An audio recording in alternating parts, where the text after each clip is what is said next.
மாலை நேரத்தில் பாலை எடுத்துக்கொண்டு கிராம பாதையில் தன்னாலேயே நடைபோடும் சேது சூரியன் பொற்கதிர்கள் படரும் பசுமை தோப்புக்குள் நுழைந்தபோது நிமிர்ந்து பார்த்தான்.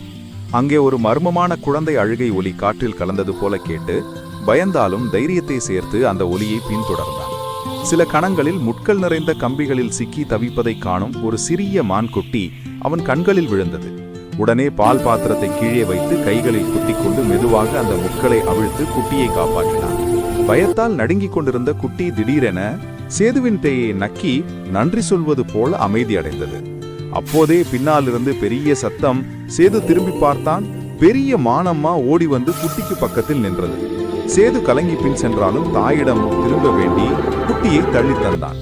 குட்டி அம்மாவிடம் சேர சில நொடிகள் அவள் சேதுவை பார்த்து கொண்டிருந்தாள்.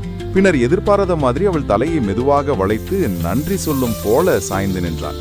அந்த தருணத்தை ஆச்சரியத்தோடும் சிரிப்போடும் பார்த்து கொண்டிருந்த சேது மெதுவாக வீட்டுக்கு திரும்பி சென்றான். அடுத்த நாள் கிராமம் முழுக்க பரவியது, மான்குட்டியை காப்பாற்றிய சேது இயற்கையும் நன்றி சொன்னது என்று. அந்த ஒரு சிறிய அன்பு செயல் சேதுவை கிராமம் முழுவதும் அனைவரும் விரும்பும் சிறுவனாக மாற்றியது.